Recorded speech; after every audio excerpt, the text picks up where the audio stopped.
For Millicent and Peter, the promise to be true to each other in good times and in bad, in sickness and in health, has surely been put to test. Your hand goes and you feel like, and then when I touched, I felt something like a ball, tiny ball. And I was like, what have I just felt? Just starting with a simple test, you realize this is going to be an expensive journey. So we really needed intervention of God here. It came with shifting emotions as the possibility of death could not be ignored. The first thought that came to mind and the fear was, I'll be left with the children alone.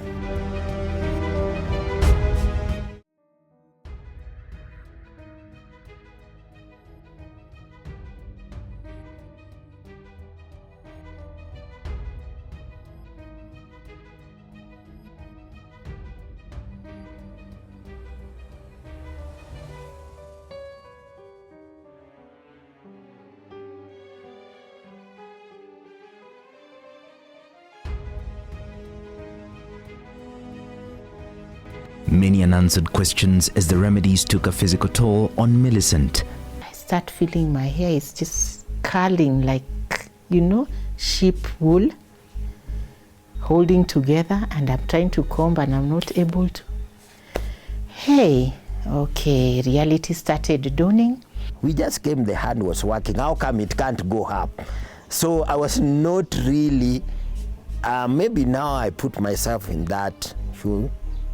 Sometimes we can be a bit hard because you don't understand what they are going through. Their faith and trust in God as a couple finding a place in those troubling moments. If you believe in God, listen to vibe that is going to encourage you, speak to you about your God, what He does, how He does it. Because for me, we had gospel music playing throughout, and I would think through those words when I'm on my own, when maybe my husband has stepped out to look for a meal or something. We saw God's provision, and that has really encouraged me to trust God for provision.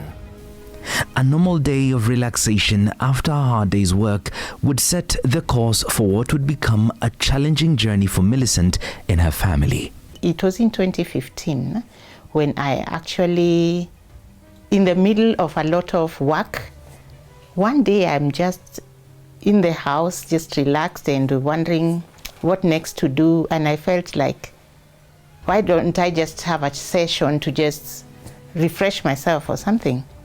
So I was lying down, and in lying down, I don't know, I can't explain what thought came to me, and I just felt like maybe touching my breast and checking what, not even checking actually, your hand goes and you feel like, and then when I touched, I felt something like a ball, tiny ball, and I was like, what have I just felt? So I talked to my elder sister who is a nurse, and she also told me, no, of course not quite that moment, but later on I talked to her about it, and she told me, I think you need to reassess. And she examined me and told me, I feel it. At that point in time, my husband wasn't in the house. So later that day I told him about it, and he also touched and felt. So of course we were certain there was a lump. Millicent visited the hospital not long after, but her experience was not so encouraging. The nurse who was there was very friendly, and she said, I also feel something, I think you need to see a doctor. And so I was booked in to see a doctor, and like, what happens? I went into the doctor's office, we talked about it, I explained what I saw, what I felt, and the doctor also examined, just physical examination. And what took me aback was the reaction of the doctor thereafter, because unfortunately they were more on phone than personal interaction. And after a few minutes said, I think we will need to do a review or more checkups. And so I left that place, first of all, discouraged, because I patients expect contact and more questions just to help them affirm whether or not. She would later seek an alternative opinion from another hospital just to ascertain what was happening to her. What the doctor I found was very good, always explaining every step and just telling me, take it easy, up and until we confirm it is, we cannot quite just discourage or encourage, or just want you to be strong in this journey. So I took courage and I decided not to worry. I went to do the next tests. At the radio department, I happened to meet a Sunday school friend. And we, of course, catching up. And after catching up, she was like, okay, it's interesting that you seem to be in this state, but I would like to encourage you to always consider yourself. You seem to have taken some time, but consider this as a journey. Inquire as much as you can, ask as many questions as you can. That will help you in the journey. And I think that gave me also some hope. In the meantime, I never ever told anyone about this. It remained between my husband, myself, and my sister. We went to revisit the doctor again with the results, and it was at this point where the doctor now told me, I think I want to refer you to the cancer center. The experience at the cancer center was also not promising, and the couple were becoming more and more anxious. When we went there, we met this doctor. He started talking to me and he was like, oh, what kind of cover do you have and all this. And I would say that at that time we didn't even know actually what was the problem. And we talked about the cover, the card, without being told what was or what we were suffering from. And after he broke the news to us and said, this one we can do a surgery and all this, it will cost you around 500,000. I think that's when the whole thing hit me. And I remember even the papers that we were given from the main hospital, we forgot everything on the desk. So when I was driving outside, I realized, by the way, did we even pick up the papers? In that quest for answers, they met up with one of the pastors at their local church who recommended seeing another specialist. We didn't know whether her job will agree to cover the treatment. I am not on salary at that time. And just starting with a simple test, you realize this is going to be an expensive journey. So we really needed intervention of God here. I reached out to my insurance at that point in time, and they were very kind. They actually told me, you need as many views so that you're comfortable to walk the path. So the pastor's advice really was helpful, because in this time, remember, we are only 3 of us who know what is happening. Now we've started opening up to other people, which I also want to say is a very important step in any journey that is long term. Why? Because if you are in a war, you want to focus. You don't need detractors, you don't need pity party, you need to build muscle to walk. So for my part was not to tell everyone, because I didn't need anyone pity-patting. I didn't need anyone sympathizing. I just wanted people who would pray with me. I believe my God is good, my God is kind, and my God listens, and He answers prayers. So I focused on that and asked that my pastor would pray with me. I also reached out to the senior pastor, and we let it at that. We limited our circle to very few people. As they continued in prayer, they would meet a doctor who gave them more answers, and the reality of a cancer diagnosis would hit Peter hard. I met this doctor at Melchizedek, actually not a doctor, a surgeon. And what surprised me, and which also tells me, do not judge. First of all, listen and see. The doctor is Muslim. And the first thing I remember him saying is he excused my sister and my husband. And then when we were left with him, he told me, this is what I have to tell you. Between you and I is God. And one person I want you to believe in is that because God is present, he is listening and he knows. And he has purposed his journey for you. So as we share, just take note that we want to have God handle our situation and give us wisdom. The only thing we didn't do was to pray. But he then examined, he actually said, I can feel a lump. And it is good to really know which stage it is and all that. So I would advise that you actually do the PET CT. In Kenya, we didn't have PET CT then. And so from his advice, the other doctors advice that we need to do this quickly. Actually, everyone was just saying this is an emergency. But I remember my Sunday school friend telling me, everyone will rush you up. But sometimes it is you who determines how you will walk your path. The first thought that came to mind and the fear was, I'll be left with the children alone. Because actually I don't remember before that maybe meeting somebody who survived from cancer. And again, maybe this is because there are some things we get or you become interested in after something. So maybe they were there, but I'd never, I would say, I knew because you just hear, oh, so and so had cancer, they died.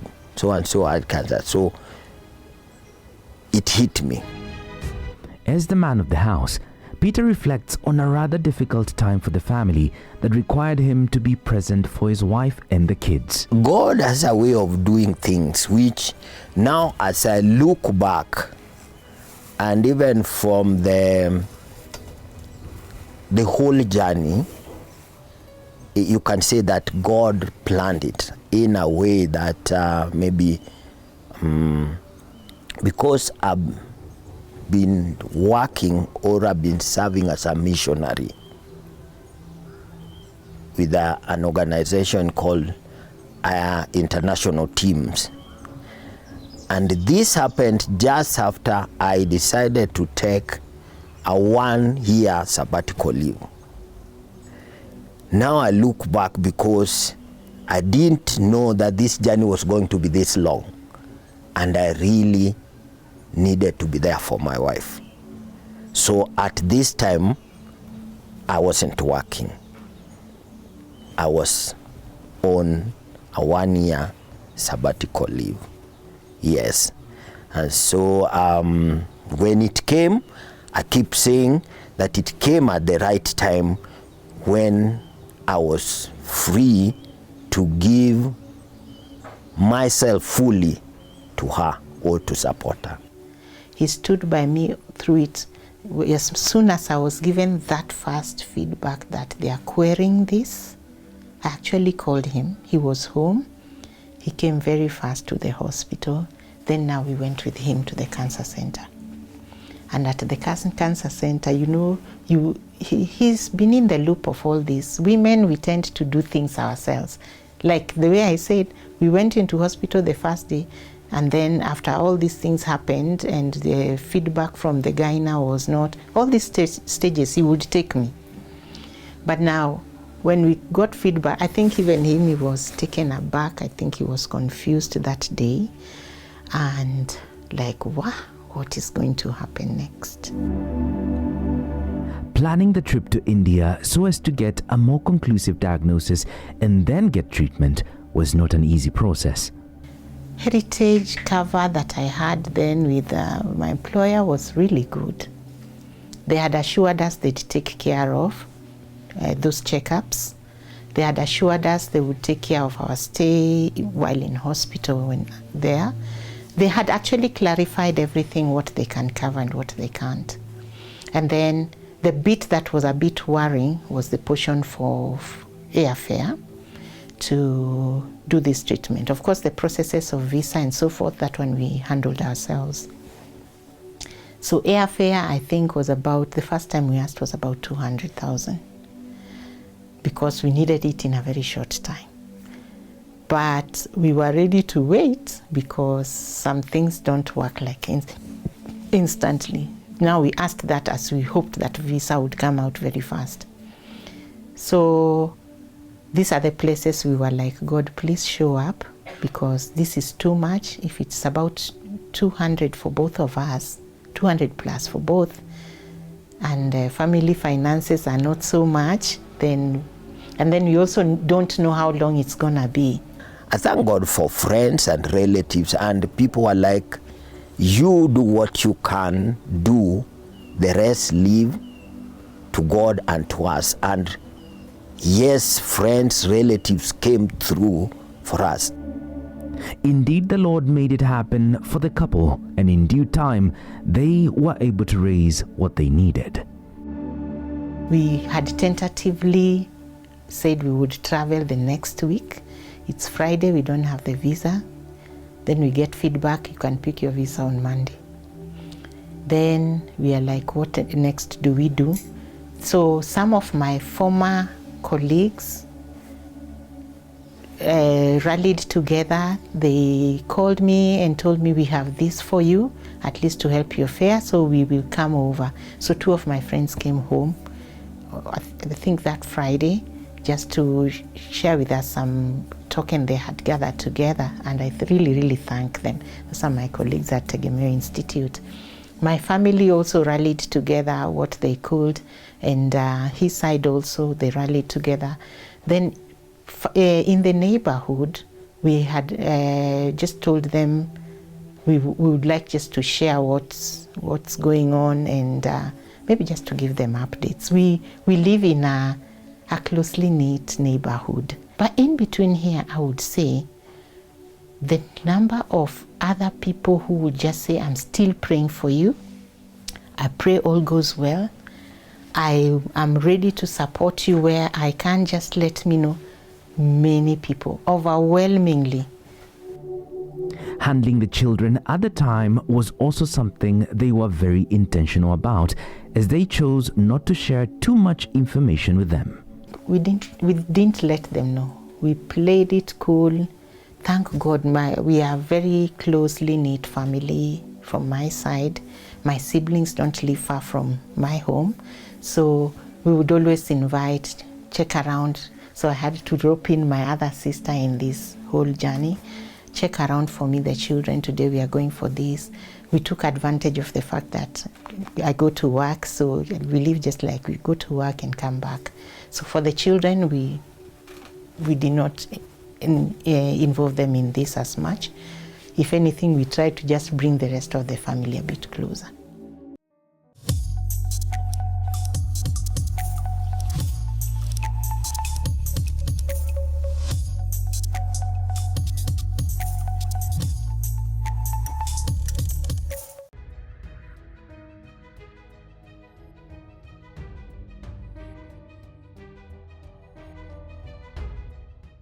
Once they got to India, the experience was very pleasant, as they were able to get immediate medical attention with precise answers. There was a radiologist, there was a surgeon, there was the medical oncologist, and then of course a nurse and a nutritionist. There are like 5 people at every step. So they came in, listened to my status or my story, and then they determined what to happen. So they said, okay, this is the first thing we will do is we can't book you in for a PET today because you need to have been, you haven't taken any meal. Yeah, so they organized for me to have that test done the next day, the PET CT done the next day. But in the meantime, they actually checked us into a room in the hospital. They gave us a private wing, and in all their bed facility, there is always a caregiver's bed next to the patient. At least for the private room, I could see that. In the others, at least there's a place where the caregiver can actually sleep within the hospital. So that was now our walk. So that day, checked into the rooms, very friendly doctors, very friendly nurses. The only challenge was language. Some can speak English, not so much. Some can speak much of English, but again, just consciousness. Millicent's diagnosis was breast cancer stage 2, and she settled for surgery, then radiation, and finally chemotherapy, but it was not an easy process getting there. For me, I don't know. You know, there you have your own feeling like, I want this. And so I told them, what do I lose by just choosing surgical first?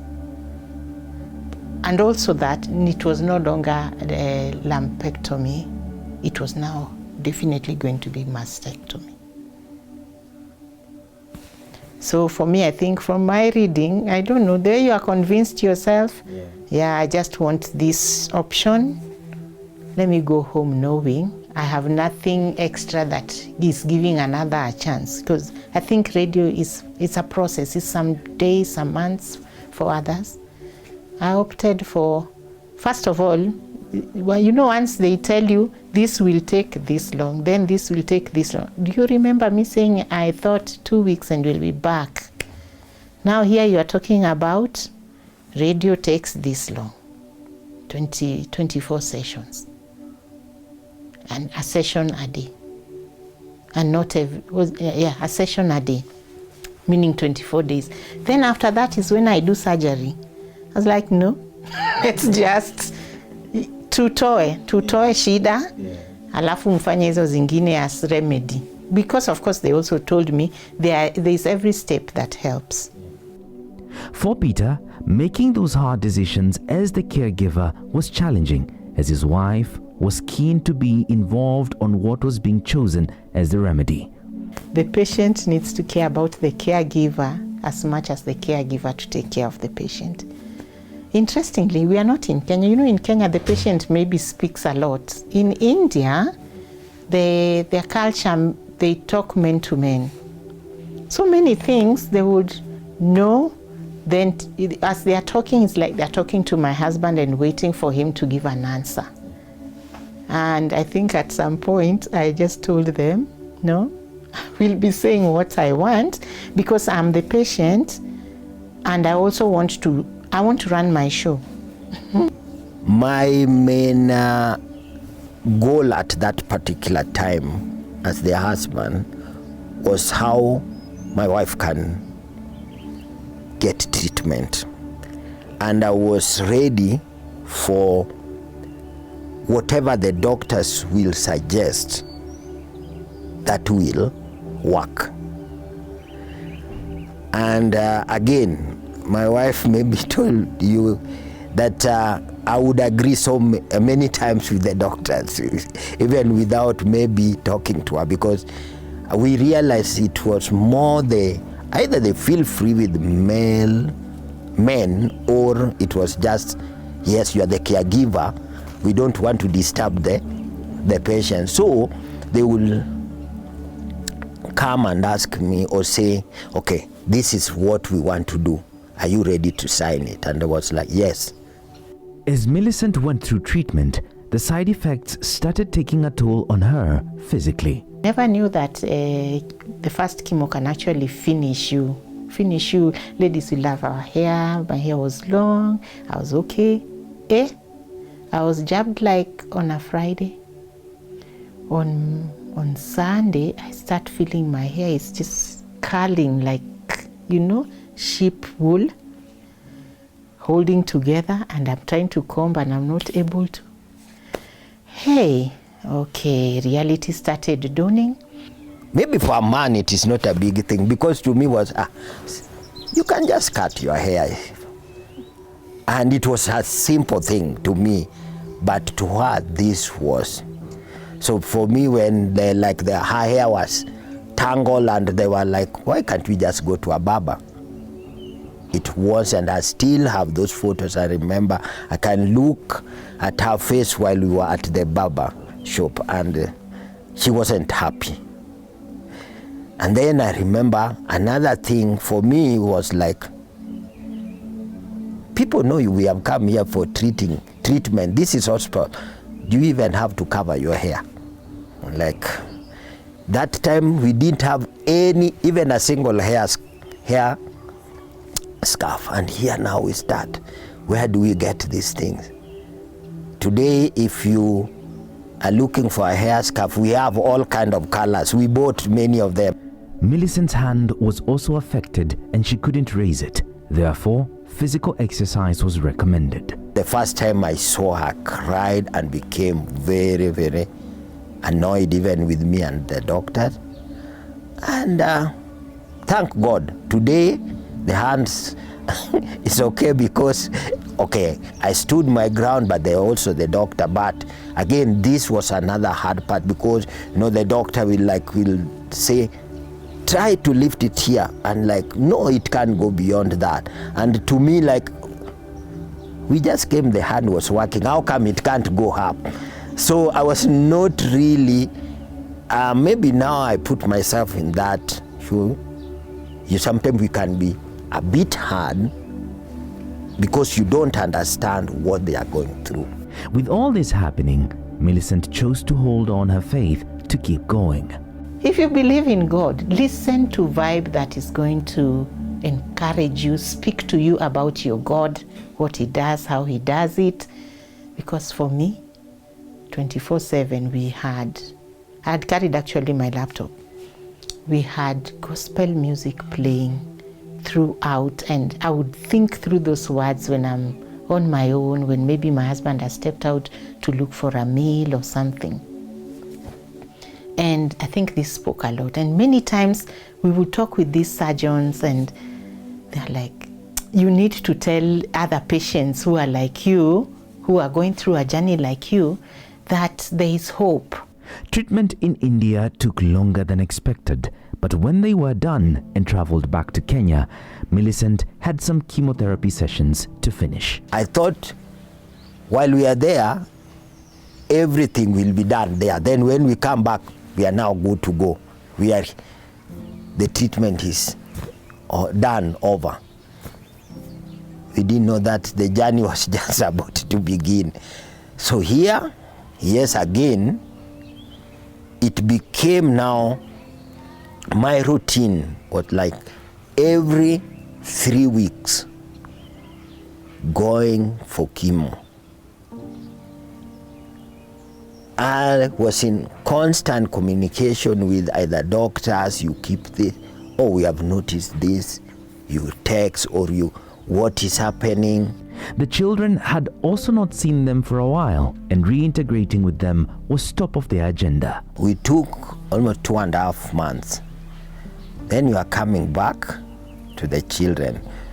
One thing we didn't know whether to tell them or not. For me, I was like, we should just tell them. That was me, because what are we hiding? But no. The children, because you have been out for a while, they want your attention. One thing that we decided to do with my wife, we said, the best thing, because we knew immediately we reach home, people are going to come. So the first thing we said from the airport, if we could book a place maybe for 3 days just to go with the children. So then they can have time with us. For them, at least if they have questions, they want to know this. And that's something that I would also maybe encourage people who have young children, if you go through this. Because of course people will be coming and the children may not get the full attention that they need. Peter acknowledges that in those times of dire need, God truly came through for the family. What you needed the most. So we saw God's provision, and that has really encouraged me to trust God for provision. Remember, When we were in India, we left our children here. Money would not keep them, but the neighbors came around them, the relatives. So we need a community of people. And the other thing I learned, there are times in life where even if you are the most, would say, prayer warrior, you end up reaching that point where you need people who can hold your hand. Peter, as the caregiver to his wife, says he was very deliberate in choosing to be there for his wife despite not knowing how it would end. There are cases where men or even women who have left their ill loved ones, because when it is a prolonged thing, it becomes a bit challenging. One thing I think, again, maybe I would advise even people who are thinking of marriage, it is easier said than done. You know, when we think in sickness and in health, sometimes we just say this thing because they are written, but this is now where the reality hits. And so for me, I deliberately, because of that vow I made. Through their experience, the couple has a ministry that is working closely with patients, survivors, and caregivers to encourage them in this walk. In our church, we started a ministry called Jars of Clay, where we would meet with the patients or cancer survivors and their caregivers, just to encourage them to hear their walk, how it has been. This could have not happened maybe if we didn't go through this. Success and failure is always with you. You choose in most places where you want to be. Determination and panic are also with you. You choose to panic, you'll take a different course. You choose to be determined, you'll also take a different course. But all of us are not strong. We need a higher force. And for me, the higher force is God. I know that we serve a God who cares, a God who is able, a God who is faithful. And if He did it for us, He can do it to you.